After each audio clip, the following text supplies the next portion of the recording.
So I've been using the iPhone 15 Pro for the past 6 months, and whilst it wasn't a huge upgrade from the previous iPhone 14 Pro, there were some notable new features here and there.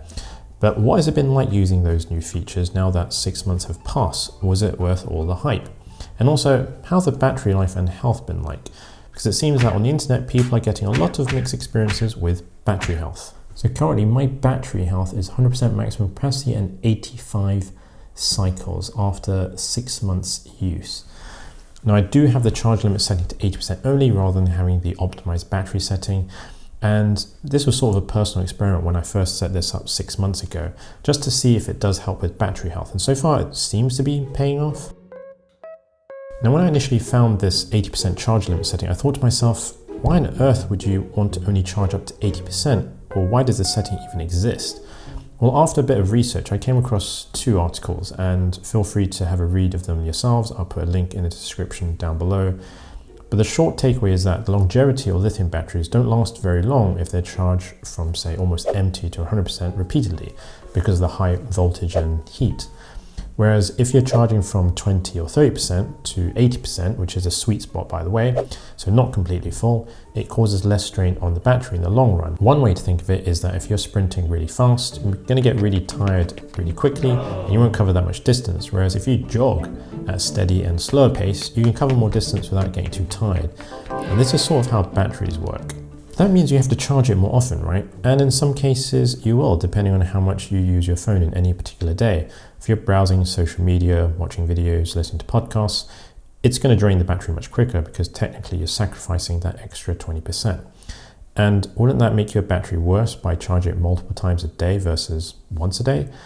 And as strange as it sounds, you're actually better off charging your phone more often from that 20 to 80% range multiple times a day versus charging it once at the end of the day from 5% to 100%. So the rule of thumb here is charge little and often. Now the other question is an 80% charged phone enough for a full day? Again, it's going to depend on your lifestyle and how you use your phone. If you're a high usage phone user, it probably won't last the day.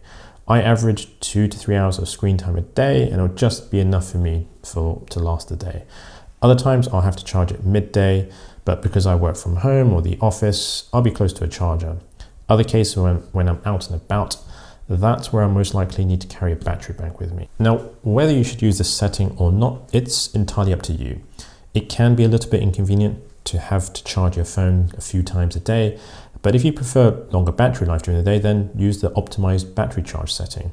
If you prefer to have a longer battery life span and you don't mind charging a few times a day, then try the 80% charge limit or mix and match depending on your day ahead.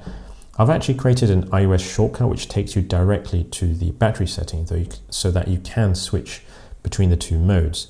To create the shortcut, search for your action, then paste in this value, then select open URL as next action and voila.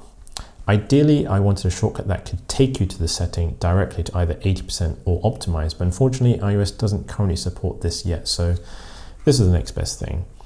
And also sometimes life is too short to stress out on battery health, and sometimes you just have to enjoy the device and use it for what it is. Now there are some other tips that I found that help with battery life, and this is all up to you, but this is what I found that helps. I have always on display turned off. I find that I don't really use it or need it, and strangely I find it distracting. So I just keep it off so it's a win-win. I also have keyboard haptics turned off. As much as I like to have that feedback when you type, I find that turning off helps with battery life. And for those days when I'm traveling for long periods of time, I'll just flip it to low power mode straight away and the battery lasts way longer. I also have an automated shortcut where if the battery falls below a certain percentage, it will automatically turn on low power mode. Now, aside from the battery, one of the features that got a lot of hype on the iPhone 15 Pro is that action button. It's great that Apple have this quick launch button on the side to help launch apps and shortcuts.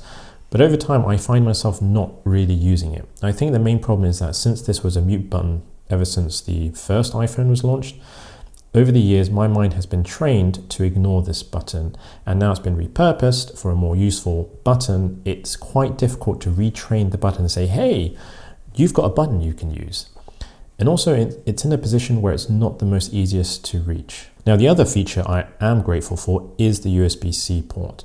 Not having to carry a lightning cable is great. Well, actually I have to carry one for my AirPods Pro, but having the ability to connect other accessories opens a whole host of opportunities, just as I've demonstrated in the video, where you can record YouTube videos with just your iPhone, well, with a few accessories, but taking advantage of that USB-C port. The other is the camera. I love taking photos and videos with this phone. It means I have a very good and capable camera always with me in my pocket, ready to take photos in a moment's notice.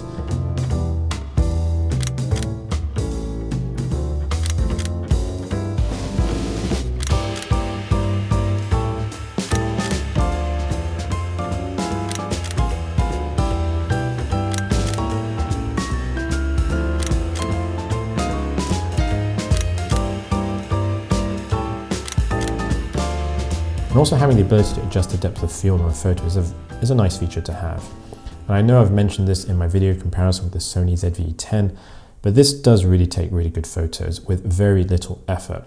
And that 3x zoom really gives another level of composition and certain scenes.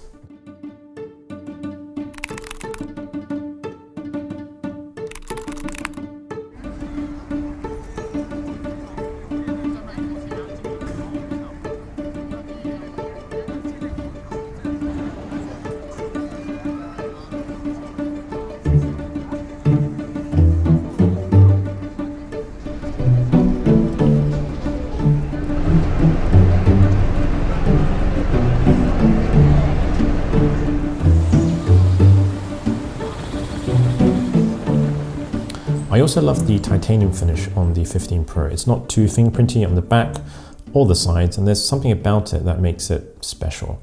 And as much as I like to carry it without a case, I just can't do it. Can't do it. Hence why I have this transparent case. At least you can sort of see the titanium finish come through.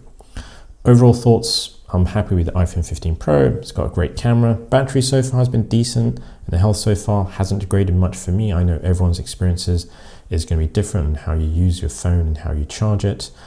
But it will be interesting to see after a year what battery health it will be like using this 80% charge limit setting.